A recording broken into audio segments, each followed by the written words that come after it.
Minus 10, 9, 8, 7, 6, 5, 4, 3, 2, 1, 0. Welcome back, everybody, to the GetBack podcast. I'm your host, Damian Dustin, here with Aiden Jones. Welcome back, ladies and gentlemen. and welcome to episode 48. 48. Because I missed one. I don't know how I messed that up. It's a mix-up, but this is still 48. 48 and 46 mixed together. You know what? I like that. We can do a double. Nazir Muhammad, I feel like now we're at the numbers. That's ball knowledge. It's going to be... That's ball. They don't even know who that is. Exactly. That's but ball it's going to knowledge. be that tough. I feel like as we progress with the 40s, the 50s, it's going to be super niche players. We're not going to get anybody You had to start going in alignment numbers soon. Exactly. Yeah, but nonetheless, speaking of alignment, I kind of like what you just did there. I do want to talk about something before we talk about NBA basketball. NFL, there has been some movement. Max Crosby has been traded to the Baltimore Ravens for 2 first-round picks. What are your thoughts on that trade? Seeing him come into my division, it's not fun to see because that definitely helps their defense a lot. But I'm also looking at what they gave up. Like 2 first rounds, including a 14th pick this April. That's big because you're also taking that away. Yep. But Max Crosby is a dominant person on the line, so that's scary.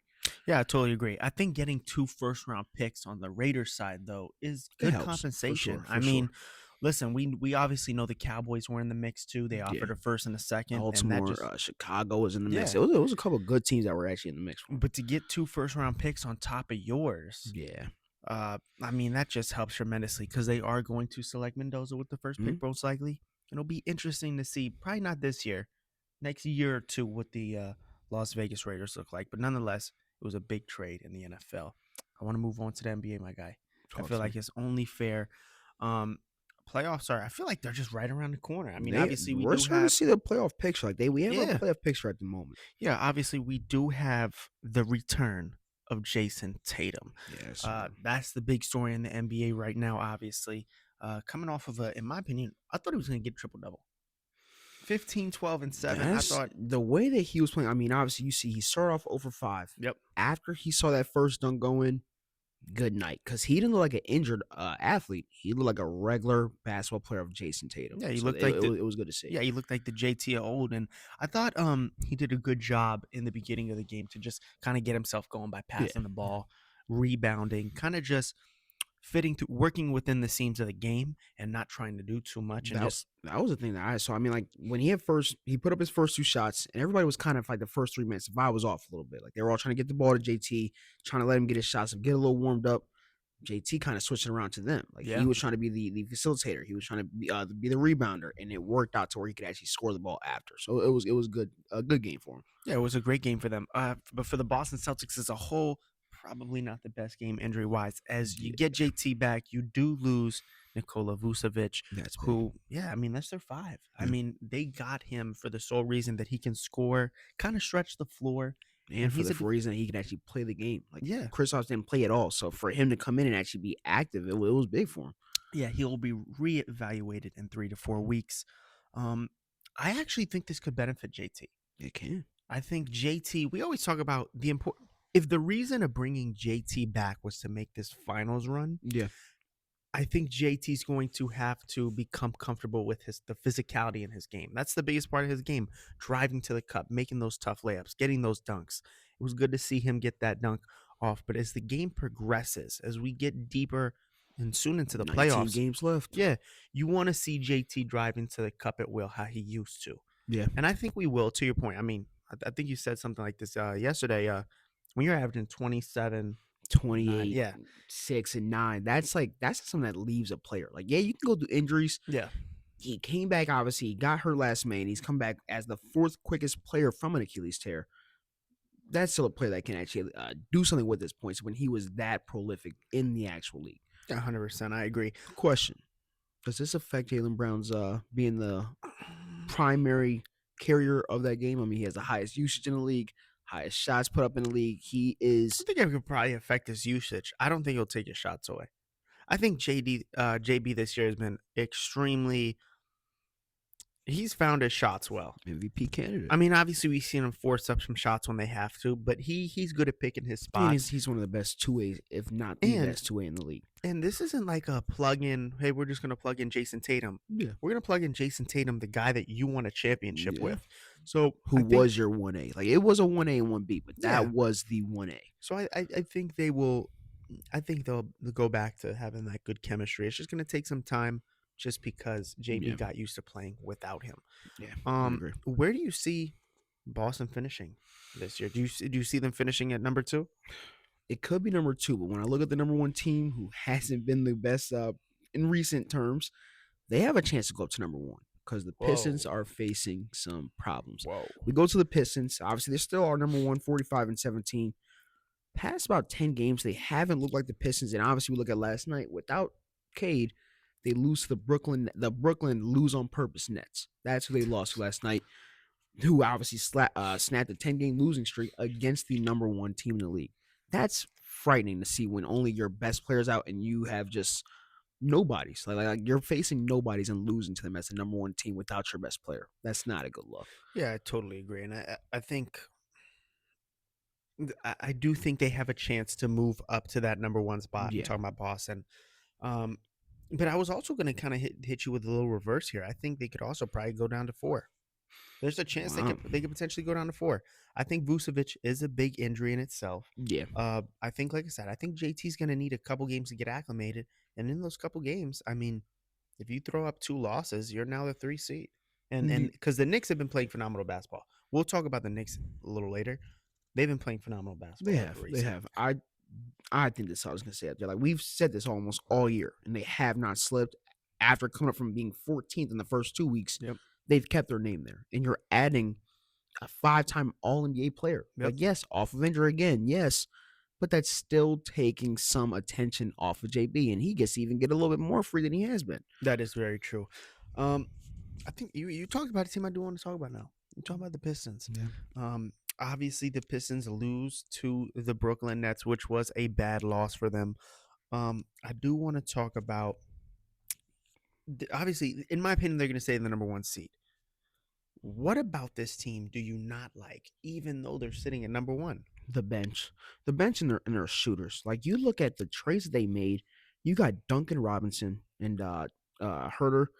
Those 2 players were coming in to strictly be your 3-point shooters after you had a bad shooting year last year. Yeah. And they have contributed to nothing. Nothing at completely all. To nothing. I mean, they're 28th. And not even that. It hurts because, of course, you got them in there for threes. They can't do that. And then they can't play defense. So they're a full liability when they're on that court. And then your bench, it's not like you're getting your bench a huge score. You're getting someone off your bench that's going to come in and kind of rule over the game. So you're always depending on your starting lineup to finish the games, start and finish them. Yeah, and I mean they're almost dead last in every statistical category for 3-point shooting, 3 points made, attempted, and percentage. I mean they're 28th in 3-pointers made. Yeah. They're just not a great shooting team. They're not, but they have one thing that they can't hold their pride on is their defense. Their defense from their starting lineup, and even though they're backup big, you said first in steals, first in blocks. That is big. I mean, like, you are the number 1 team, and that's a huge reason because they're so dominant, especially in that paint defense, your perimeter defense. You have players that can defend. Like we said, it's just that bench. When you need those shooters to come in, they're a liability for you. Very true. And I think when I look at that, when we talk about how bad their shooting is, I immediately think of matchups in the playoffs. Yeah. Here's my hot take. I think the Charlotte Hornets beat the Detroit Pistons in a 7-game series. Charlotte has been very hot. I don't know if I can agree with that. And here's why. Here's my reasoning. They have 3 guys. I'm talking about Charlotte here. And Brandon Miller, LaMelo Ball, and Kneppel, who can get 25 on any day. And they can get 25 together. Who we just saw beat Boston, too. Exactly. And not beat Boston. But that's the only difference with Boston and Detroit is that Boston is a live and die by the 3 team. If that 3 is not falling, they will still jack up 30 regardless until they lose the game by 30 points. It happens almost every 10 to 12 games for Boston for that same reason. Detroit knows that they can't shoot. So they usually have different ways to win the game, whether it's being physical, whether it's actually just locking up your best player. Like, you have different ways. It's just when K's not playing, those ways go right out the window. So you need your starter to play almost every game for us to see you guys win a game. Yeah, and I'm looking here. Charlotte's one of the best 3-point teams. Exactly. 2 in makes, 3 in attempts, 3rd in percentage. I mean, in the playoffs, if they Charlotte has can been get hot. hot, Since January 1st. Charlotte has been to me a top 7 team. Honestly, like they look like that. exactly. Yeah, I mean, exactly. They have big wins over Boston. Listen, I mean, they beat Houston a little while back that I thought was the good Yeah. game to watch. And listen, their But 3-point shooting. they have such good chemistry though. Like do. it's individual play, like you said. With the 3 players, LaMelo gets his, B-Mill get his also, but they all play together as a good team. Like I actually like I like their lineups. And I'm a fan of Diabate. Yeah, he's nice. I think Diabate's a good defensive anchor for them. He gets boards. He can score at times. I think this team just simply matches up well with the Pistons. They do. I mean, and then to me, their bench is obviously better. They have Kobe White. Yep. You got Colin Sexton, Green coming off there. You still have Miles Bridges, who can obviously play both ways if he wants to. Like you have a very decent team. Charlotte is actually nice. That's why they're going to advance to the second round of the playoffs. I hope so, because their defense, if their defense gets cooked, they sit 29th in steals, 20th in blocks. Their defense gets cooked, that's where they have problems. But anything else on the offensive side, they have a very good chance. Moving on. Yeah. I want to talk about, obviously we talked about the number 1, number 2 seed. I want to talk about the number 3 seed. I want to talk about the New York Knicks. A team that just whooped Denver. I mean, fully whooped them by almost 40. Yeah. And not even that, a team that's just been on a roll recently. Yeah. I mean, their defense has been stepping up as of late. They're ranking almost close to tops in every defensive category in the past couple games here. What are your thoughts on this New York Knicks team? Knicks look good. It's just that when they play the Pistons, it's a little bit off. But I'm even taking away like that one loss they had against OKC recently. That was a good loss for them. Like, I mean, if OG hits that last 3 to get him in an OT, who knows how that game goes? Like, that was a very close game. It was good to see. And then you go right over to Denver and then you put belt to him. That's something that you want to see from a team that wants to get consistent, good, streaky wins. That's good. Yeah, absolutely. I totally agree with you. And they're tops in like a lot of these offensive categories. 5th in scoring, 5th in assists, 4th in rebounds, 2nd in steals, 8th in blocks. Listen, when you're top 5 in all those categories, you're going to be a team that has 40 wins. And I mean, recently they've been acting like it as well. Yeah. What I really like is the emergence of Cat on the glass. I'm not saying it in a bad way because Cat obviously averages 12 boards a game. I think him on the offensive glass as of recent has been much more effective for the team. Obviously, to your point, you were talking about that Oklahoma City loss. It wasn't a bad loss. It wasn't a bad loss, but if Cat doesn't get fouled out, and Cat had a bunch of offensive boards. So I'm saying if Cat doesn't get fouled out, I think that New York Knicks have a very better chance to win that game. Like I think like Cat, he's a little targeted. This is his 5th time getting fouled out, 6th time getting fouled out this whole year. That's something that you got to look into. I mean, like I said, I think he gets targeted by the refs, but it's still where you have foul trouble. You are a foul trouble center, and you get targeted from every guard, every center. They know where the pick and roll will be at. They will be going towards you. And Cat sometimes is just lazy in his defensive positioning. That's why he gets got. It's like at some point, if these other centers are knowing that they're literally trying to foul you. Yeah. I don't know why Cat's the only one that's getting got. That's why I can't sit here and be like, oh, he's being targeted by the refs. Because why is it only a problem for Cat? Because they already know that it was a problem. So now they look at literally everything. Like that last foul when he got fouled out against OKC. I mean, it was a baby foul though. With 3 minutes left to go in that close game. It's Shea. It's gonna get called. So and the thing about that is, if you're, like I said, this team has 40 wins. They have Jalen Brunson. They have all these great guys. Cat needs to understand, if I'm going to guard Shea, I need to know that I can't touch him. It's just certain things like that. I didn't know I can't touch him from a guy that put. From a Shea lover for me to tell you that, that's a little wild. But for me to tell you that, it just goes to show that, I mean, Cat needs to be more aware of that. I mean, if he has the most foul outs in the league, that's probably the one aspect of his game that he needs to fix. Aside from that, They're sitting at 41 wins. Yeah. OG just dropped. Still a good team. You Oh. added bench. You have a good team that can see something in the playoffs for sure. And I think OG's going to be their X factor. He should. I can agree with that. Like I think Mikel, he's still a big piece, but I think OG, if he's scoring, it's different because that's one of the best two-way players. When he drops 30, that is a two-way player because he will still lock you down. OG to me kind of is like a Kawhi Leonard light. He is. He Like don't like to smile either. He is. Exactly. The way he can get to the mid range, knock down the three, and obviously defend. Yeah. It's going to be huge for them in the playoffs. And I think the ceiling for this team could be Western Conference Finals. I mean, Eastern I said it again. Can you believe it? I said that the again. Eastern Conference Final. No, I agree. I do agree. Player or a team that I am looking into that can give them a little bit of troubles. Okay. Cleveland Cavaliers. I'm looking at these rankings right now. I'm not seeing one red. I mean, 8th in assists, 8th in steals, 3rd in field goals made, 8th in 3 points made. That's a decent team right there. I mean, like, you don't have one red category. You're not necessarily worrying about everything, but you still have some people that's ahead of you that you have to get something going on. Yeah, I like Cleveland. Cleveland's a good team. They have a lot of talent, of course. I think for them in the playoffs, it's really just going to be their front court play. And I usually wouldn't say that. Don's going to be done, and I think at this point in James' career, I don't think he needs to necessarily score 30 anymore to be effective. When he does a clean 18 and 11, 10 assists, that's good. That is good for the team because it's doing so much more for Jared Allen and Evan Mobley than people think. And I was just about to say that. I feel like if he's getting these 10 assists, you're assuming that probably 8 of them are going to Jared Allen. And Jared Allen will have another consistent 28 and 10 game. Exactly. Simply. So their front court play is going to be huge, obviously. Getting Evan Mobley back from injury is going to be big. Obviously, he hasn't been the biggest.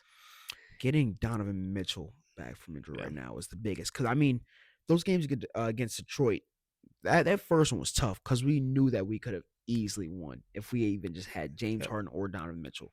We go back. We literally go back after being Brooklyn, run our get-backs without Donovan Mitchell again, and we got our legs back. And we knew that we could. That was a great thing about it.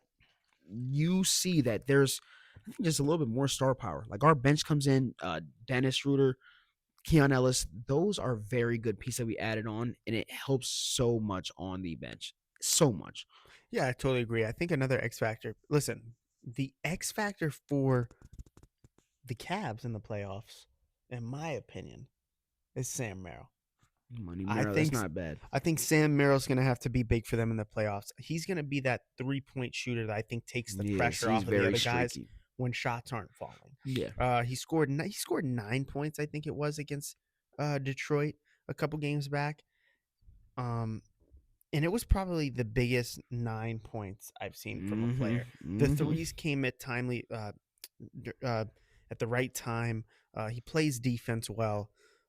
So give me Sam Merrill as the X factor if the Cavs want to go to the Eastern Conference Finals. Yeah, okay. If Jalen Tyson can actually show up how he has in this regular season, that is the X factor. I like that one. That's a good pick. The X factor. But moving on, we can talk about the 5 through the 7, I guess. We have Toronto, Magic, and then we have the Heat sitting at 7. Are any of those teams possibly a contender to move up into the top 4? You know what's crazy? People don't know this, but we were filming the pod yesterday. Obviously, it didn't work. It's so crazy to see how this flips. Yeah. We were talking about the 76ers because they were at 6. Now we have to talk about Orlando. Mm-hmm. Orlando and Miami Heat. Yeah. I simply won't do that. I think the 76ers are going to figure it out. You're still going to give them shine? You can give them shine. I mean, but I have to. What do they have to do to consistently stay in that top 6? Because they were there, but then you see it every couple weeks, they'll slip right back down. They have to get Joel Embiid a bionic leg and strap it to his body. No, but on a serious note, I think they just need to be more efficient with their guard play. As of recent, they just haven't been efficient. Exactly. And then Tyrese Maxey just got hurt last night with his hand. I don't know how long it is, of course. He had just ran into somebody, but he did exit the game for it. So, I mean, they still have a good team. They still need to hold it down. Of course you do. You should hold it down. But will they hold it down is the thing. That's no true. Joel, no Tyrese Maxey for who knows how long. Maybe even if it's a couple games. That's possibly not going to help you go back up in the top 6. That's very true. And you know what? That's actually so disrespectful for me to say because honestly, Orlando too, with that win that they got yesterday over the You know what I'm Timberwolves, saying? They it had was a a good good win. win. Anthony You're Edwards right. couldn't I even can't give an disrespect explanation them. for I it. can't disrespect them like that. I guess the problem with 5 through, like you said, the 7, 8, they're so. Are you getting this team Yeah. or are you getting this? I mean, they're so inconsistent with their play. I guess probably we have to trust the Raptors the most here. Just because they've been sitting at the 5, they haven't They fell. have not fell. They have not You're fell right. like They are a consistent 5-piece. You are like right. Sixers were 6 2 days ago. Now they're the 8. But that's not consistent. I That's mean, not. it was slightly consistent, but still, like I said, every couple weeks you'll see it slide down a Exactly. little bit. So it's honestly gonna be an interesting race from 5 to 8.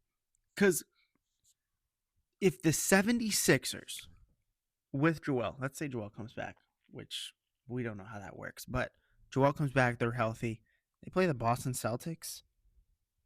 That could be a 7-game series. It can. I'm looking at how close this 5 through the 10 is. I mean, the 5th team sits 35-27. The 10th team sits 32-32.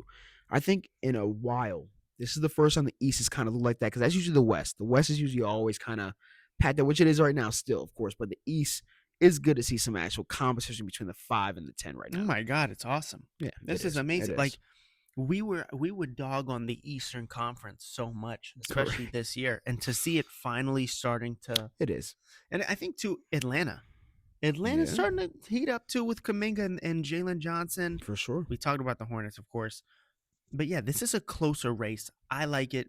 Out of all these teams, though, I trust the Raptors the most. I don't know why. Probably just because of the plethora of just good Did the players Hornets they have. beat the Raptors in a 7-game series or no? You just talked about them beating Detroit. I did. And now if I say no, I sound crazy. You sound a little crazy. But the problem is like, is it the matchups? It's just matchups. Yeah. Because then when I look at the Raptors, I've been liking what I'm seeing out of Jamal Sheed. Yeah, he is nice. He's nice. Pretty nice. Obviously, BI is going to be BI sometimes. I say sometimes, but that's fair. That's very roster. fair.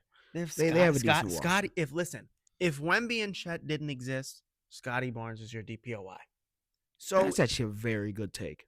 Yeah. That is a very good take. That is very true. So it's like if you have a DPOY player candidate on that team, a bunch of good players, Barrett, Quickly, they would beat the Hornets. It's just the Pistons won't. Quickly has been hooping. He's a good facilitator for that team. Also. Of course. He knows how to get the ball in people's hands. And I think they just have a bunch of good guys that fit the system. Now, as for Orlando, because I'll go on them real quick, Paolo just needs to step up his play like he did yesterday, and they'll simply be. If they can play like how they did against Minnesota, that team can go wherever they want. Yes, they can go wherever they want. You can go to. Hey, you know what? You play like that, you can go to the Eastern Conference Finals again because they played dominant last night.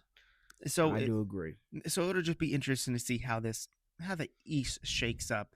But man, it's kind of hard to see 76ers fall that much, and with the injury of Tyrese, I don't know what's going to happen with that team. But it's all right. I mean, they could really use Jared McCain right now. Speaking about Jared McCain, let's go on ahead and move over to the West. They could really use Jared McCain right now. Chill out. We had the Thunder sitting 50-15 and the 1 seed in the Western Conference. Absolutely. Are you liking what you're seeing from your team right now? Yeah, especially after a win last night with a bunch of injuries, obviously to Chet with the flu, Hartenstein, Caruso, AJ Mitchell, who was found. He was found. We spoke about this yesterday. We talked about how the APB was put out for AJ Mitchell. Thought he was dead. Missing person.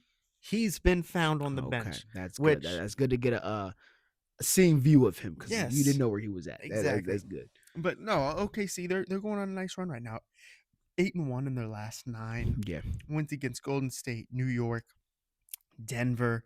You would have to think that getting a player that you went 24-1 in the beginning of the season, you would think that getting him back would do this. Yes. Like this was fully expected. And it's all been in the hands of Shai Gilgeous-Alexander. Exactly, and it shows his greatness. Yeah. It simply just shows his greatness. Simply. You look at these last 2 games. Game against New York, they win by 3. How about Shai's step back 3 on OG Anunoby with a minute left? It was big. Up? He always has that big play.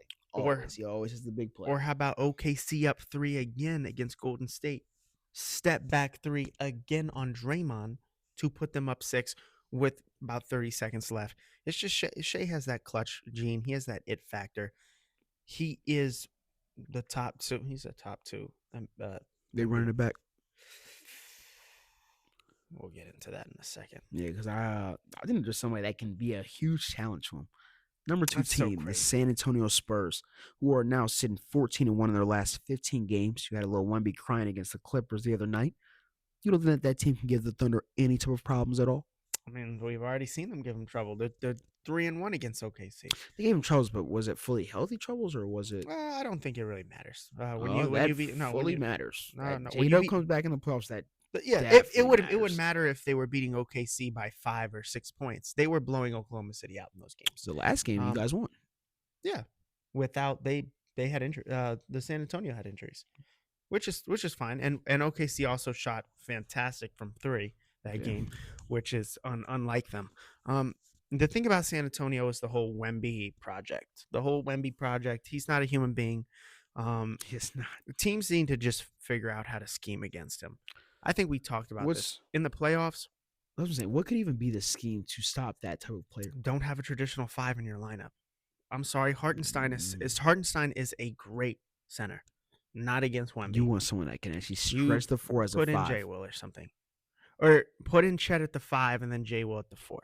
You simply have to stretch out the floor and get Wemby out of the paint. Getting Wemby out the paint is your only way to drive to the cup. Yeah. And I'm not talking about getting him out of the paint and having him stand at the box.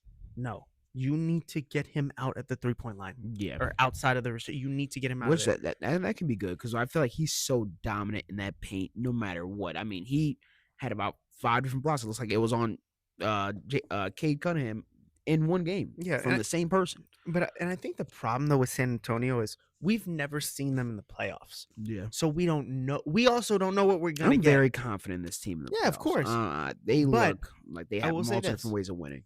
I totally agree with that. And I know these are 2 completely different teams.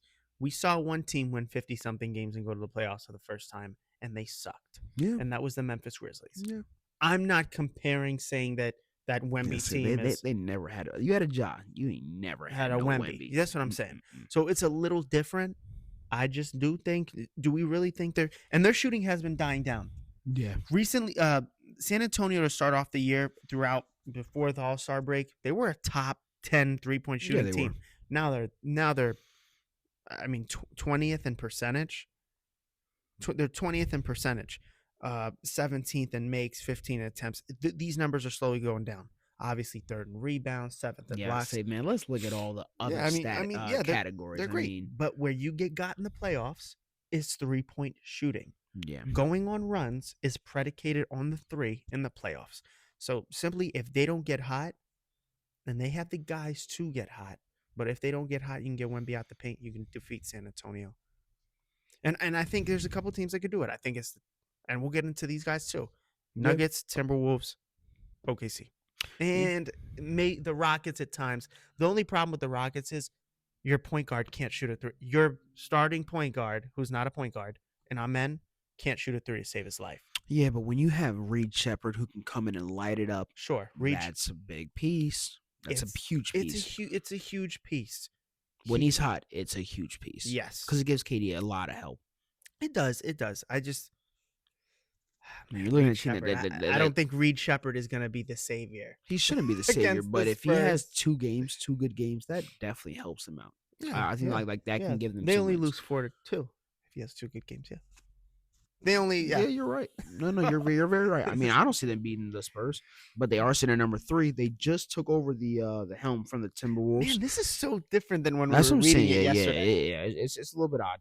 The Timberwolves, obviously, they move over to the 4 after having that loss against Orlando, like we talked about earlier. What do we have to see from this team to possibly go back up? Because the Rockets? No, the Minnesota Timberwolves. Oh, Minnesota. Minnesota just had a bad shooting game yesterday. It just didn't look good. It didn't look good. Julius Randle sucked. And you know what? Dante sucked. It almost felt like when they knew they were going to lose, they just became disinterested in the game and just didn't want to play anymore. I mean, that's what it looked like. Yeah. But that's the give and take with this Timberwolves team. This Timberwolves team they were built off, we're going to play tough defense. Yeah. We're going to shoot the ball.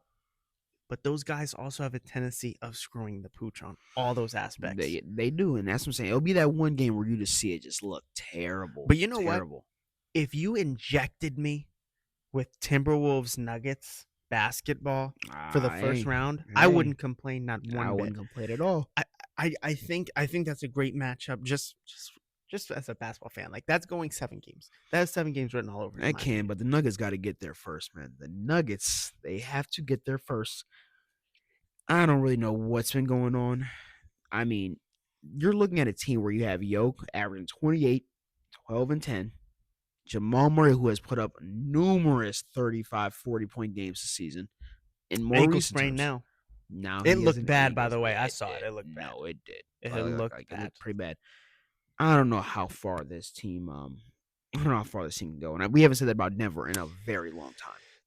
That's very true. That's a good point. I think, and we talked about them getting healthy. They obviously got Aaron Gordon back. We're waiting for Peyton Watson to come back. I don't think Peyton Watson saves them from whatever the hell that is going on. It has to right be now. though. I mean, from it, I guess so, because they were playing decent when he was on the floor. And you know what it is? They are targeting Jokic on the defensive end. Why wouldn't you? Jokic, he's the most prolific. You want to talk about player. a lazy center on defense? Oh, okay, defensively. Yes, obviously, Jokic isn't lazy on offense. He's the full offense, obviously. Yeah. I'll say this because he's the best player in the league. Yeah, he consensus. He's the best player in the league. His defense is so bad. He's probably the worst defender. Those Europeans, they don't like playing at D. Him and Luka hate defense. Like they use 85% on the offensive side. Some would say Luka's better at defense than No, I would never say that actually. And hold on. And here's the thing. I already when know Luka what we're has gonna the get. 3 still games, maybe. But this is what we're gonna hear. We're gonna hear the old. But Jokic averages more steals. That's because Jokic averages 1.4 steals. Yeah, that's not bad. That's not he be a steal. He be standing in the lane, just waiting. Yeah, for he's that waiting. Yeah, he's sitting ready, waiting for a bad pass. I mean, just a bad pass. But the defense is terrible, rather than less. I mean, you have to figure something out with that being your star center. And they have the hardest schedule. Of course they do. I mean, you play OKC tomorrow. Just lost to the Knicks by 40. Your other losses, they are all against like good teams. Like Minnesota, you took a recent loss to. I need to see something before we go into this playoffs. I have to see a change. Let's run through this. I just want you to say win or loss really quick, Yeah. Okay? Are you ready? Yeah. OKC. Loss. Houston. Win. If Jamal comes back, win. At San Antonio. Loss. At Lakers. Win. Philly. Depends on Depends. But I'm gonna say win for right now. Okay. That's not bad. That's not too bad. That's 3-2. That's 3-2. But honestly, with the way the race is going right now, you need to go 4-1. We've already had their bad. Like they're already in the bad right now. Oh yeah, they're in the storm right now. Their hardest schedule has already basically started. So we'll see how they can. They had to grab that win against Utah. Like and the Lakers. Like that's what I'm saying. Like you had to grab those type of wins because you know that you got a storm. Like you are simply in a storm. Yeah, absolutely. I totally agree with you. You brought up the Lakers. How are they 38-25? We don't know. Well, yes, we do. They're terrible against good teams, and they play just good against the bad ones. They're good. They're good. Like, look, like when somebody says like, "How are the Lakers?" Oh, they're good.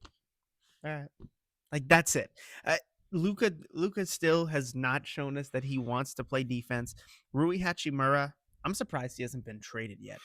Yeah, just man. in general, I the think past couple that years. run is over with, man. That run is over with. Like he's so inconsistent. He'll give you 16 and 8 one game. If he had any 5 value points the next game prior to this, he has nothing now. Yeah. He's not worth anything. It'll be a bad team that wants him. Just you won't get anything back. You won't get anything back from him because obviously he's coming from a bad team. That's very true. And LeBron's still LeBron. LeBron is still LeBron. LeBron is still LeBron. I think he's preserving his body a little bit right now for the playoffs. But Which is I smart. think the worst part about the Lakers that I don't like is I don't like DeAndre Ayton. That fit has not worked out. He has not been the revamped Phoenix DeAndre Ayton that we've seen in the past. And it sucks because I just don't know what possibly could have happened. Like, what is it? Confidence or like it what must is be. it? Because it's crazy too. Because the Lakers coming into this season, I was like, all right, Luka, AR, Ayton, Smart. Yeah, like, hold on. When you look at their all five, they needed was a big. All they needed was a big. When you look at their five, with Luka, The Bron. Lakers are just. I will say this: Lakers are very unlucky because I mean, even the past like 5 years, they always get some type of decent player in the offseason who just turns out to be nothing what they were before. You look at Gabe Vincent, who came off the finals shooting the lights out. DeAndre Ayton, who also had another final, like I said, finals 2021. We've Yep. seen him be good. Just when you put that Lakers jersey on, the lights get bright. Lights get very, very bright for these players. Yeah, I totally agree. It'll be interesting to see what happens. Obviously, right now they would play the Houston Rockets. I would pick the Rockets, Yeah, and I'm assuming you would I'm too. taking the Rockets. Defense versus no defense. Yeah, I'll take that any day. They actually might gentlemen sweep them. I mean, if Luka or LeBron misses a shot, believe me, you're not getting a stop on the other end. You're cooked. You're Exactly. simply just cooked. And if you do, it's not 2 in a row. I would agree with that. 7 through 10. Yeah. What team are you looking at to make that push? I have mine. We probably have the same. Let's not fool ourselves here. Who you Mr. got? DUI himself. Who? Mr. DUI himself. I'm talking about Dylan Brooks. Come on. I mean, Dylan Brooks. He's gonna come back at some point from his injury. Maybe in the playoff first round. They're going to the playoffs. The Suns are gonna go to the playoffs with D-Book Green. They're going to go. I think that's probably the only team that can threaten anybody to win a series. I just don't like Golden State. Steph hasn't played yet. I understand they're like, oh, Steph's gonna come back soon. I need it now. That's what I'm saying. Steph coming back. They're 4 games back, and the season is starting to close out a little bit. So I agree, Suns. I agree. But I listen. Obviously, no Dylan Brooks hurts right now. He was averaging 21. Yeah. When he comes back from the little injury, and I don't think his little thing's gonna affect him at all. It should. He'll be back. They were a top 10 defensive. They were top 5 in every defensive category earlier this season before they started getting stockpiled with these injuries. So give me the Suns, and if the Suns play San Antonio, don't say nothing stupid. Chill out. They don't beat San Antonio. They could say something crazy. Yeah, don't say that. You've already got 2 hot takes. Who's their big? And for who? Phoenix. Who does Phoenix have as their big? I forgot his name. That he's from Duke. The Duke big. Oh, the dark skin. Some of the dark skin dude. Hey man, Charco. That's my dog. Yeah, I was trying to think. Can he guard Wemby? No, probably not. And he's not a stretch 5 either. Probably not. But you know what? I have been not very, very impressed, but Green coming back has not been the worst sighting ever. Hasn't. He has been slightly getting himself not involved. Efficient yet. It isn't. But that's the thing. That was kind of his problem even before the injury. Yep. Before the injury, he was fighting that consistency. When he's knocking stuff down, he's pretty he's a staple in that team when he's actually able to hit shots. Yeah, I totally agree with that. I think Phoenix, man, I'm telling you, Phoenix could make some noise. But they would most likely end up playing.